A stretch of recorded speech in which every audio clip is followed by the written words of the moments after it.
How are we, my friends? You are very welcome along to Monday evening's Anfield Agenda News Roundup. Today we're going to be talking about the two centre-backs that Liverpool have been strongly linked to over the past 48 hours. We're going to be asking, are Liverpool serious about João Neves as Paris Saint-Germain plot a bid that will still be less than the release clause? We're going to be telling you which Liverpool player made the Who Scored Team of the Euros and a few other bits and pieces along the way. You know the drill though. I'd like to know your thoughts in the comment section on all of these stories. Please do drop a like on the video if you enjoy it, and don't forget to hit that subscribe button. I will be back tonight at 8:45 with the late night agenda, where we will be live answering, of course, all of your questions and giving you the very latest on Liverpool summer recruitment search. Congratulations to Argentina and, of course, Alexis Mac Allister on their win in the Copa America last night, beating Lucho's Colombia by 2-1, so commiserations to them. And, of course, congratulations to Spain on the Euros victory over England as well. Right, my friends, let's get stuck into it. First story up today is Liverpool's search for a centre-back, and Marc Guehi is a name that you've probably seen written a lot about over the last 48 hours. Now, I've got to offer you guys a sincere apology here. Yesterday, there were quotes attributed to Fabrizio Romano that were just a little bit off, and it caught out a lot of people, us included. Fabrizio Romano said that at the moment Liverpool aren't in negotiations for Guehi, but are interested and will most likely come forward with a proposal soon. But I did report in this morning's video that it was are in negotiations. That was the quote that I received, but I do apologise on that one. That being said, we are certainly linked to Marc Guehi from Crystal Palace, and many publications have said that he is Liverpool's top priority to replace Virgil van Dijk long term, and that phrase worries me. I've no problem with bringing in Marc Guehi because I think he's a great centre-back. I've no problem with Canade. I've no problem with Joe Gomez and, of course, Jarell Quansah. But I don't want to see Virgil going anywhere yet. Now, I'm not trying to suggest it could be this summer, but I would like some confirmation that we are at least negotiating with Virgil on a contract extensions. Let me know your thoughts on that one and how strong you think our interest is in Marc Guehi. I think it's sincere. I've been bigging up this name all summer. I don't have any information that you guys don't have. I don't know something that I'm holding back from you, but I do think all signs do point to this being a transfer that makes sense for Liverpool.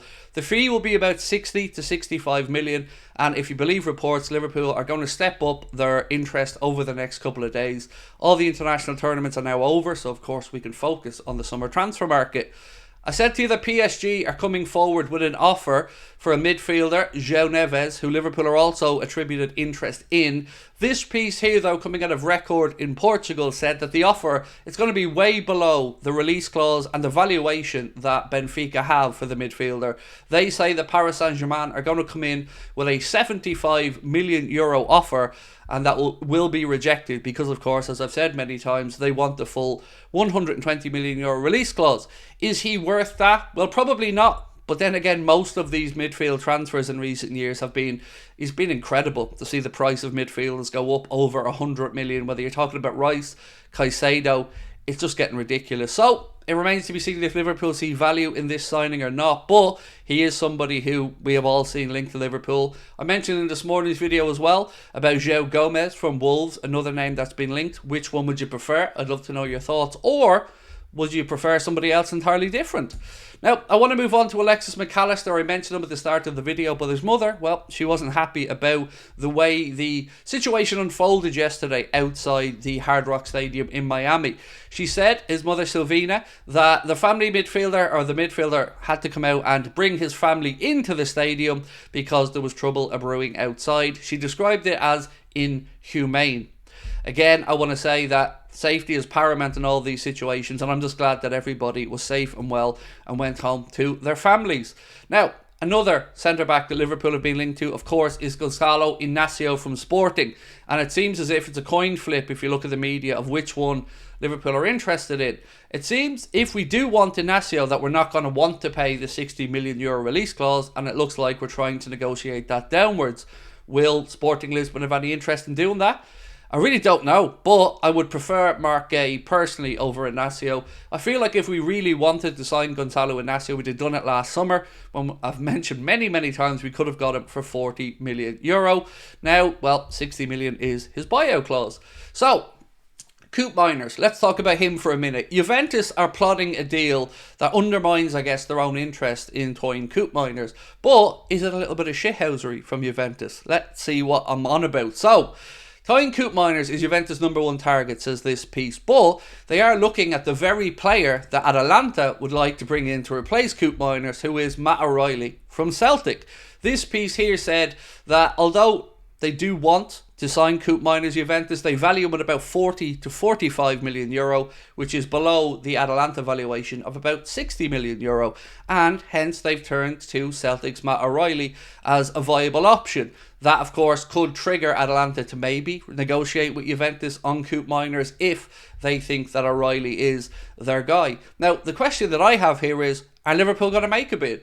Because it's always been reported that we've held Koopmeiners in high esteem and high regard, but we could have signed him at this point. If we really wanted him, we could have come to the negotiating table a lot earlier because he wasn't involved in the Euros with the Netherlands, and we could have got the deal done. So I don't really believe that we're in for Koopmeiners. I think our name has been mentioned and thrown around, perhaps by the Atalanta side, to make sure that Juventus pay what they want for Koopmeiners. For me, you know which midfielder I'd like from Atalanta, and it's Ederson, not Koopmeiners. But, of course, I'd love to know your thoughts on this one.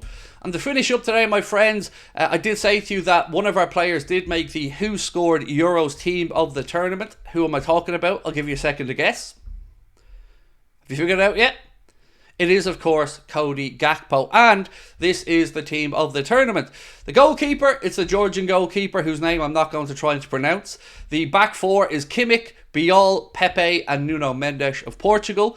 In midfield, I think it's a crime, by the way, that there is no Rodri in this midfield, but it is Fabian Ruiz, Dani Olmo, and Jamal Musiala who make the midfield team of the tournament. And then up top, it's Yamal, Williams, and Cody Gakpo. So let me know if you agree with Cody's inclusion, and of course if you agree with the Who Scored team of the tournament. I just don't understand how no Rodri is in there. Now, as I mentioned, I will be back tonight at 8:45 where we will look in more detail at this transfer window, because I'm getting a little bit nervous now. Every club is doing business now. We've seen Manchester United get a signing over the line. That brings the Premier League clubs up to 17 who've now got their transfer business done, meaning there's only 2 left who haven't got business done yet. Arsenal and Manchester City, I believe. Of course, we're included in that as well. So let me know if you're getting a bit nervous yet. I am, I've got to say. When I see reports more and more that maybe we won't make a signing, I want to not believe them, but of course, we haven't had anybody so far, and we don't even look like we're closing in on somebody yet, so let me know your thoughts on that one. Of course, I just want to finish up with a reminder to let you guys know that we are now about 2.5 weeks away from our live shows. If you want to come and see us in Liverpool or in Cardiff on the 2nd of August in Cardiff, on the 4th in Liverpool, you can get your tickets with the link in the description of this video. The price is just £15, and the good news, the shows are all ages events, meaning everybody is welcome to come along. That is it from me, my friends. I'll catch you up with you later on tonight at 8:45. Until then, thank you for watching, and fingers crossed our transfer window really clicks into gear soon. Talk to you then. Bye bye.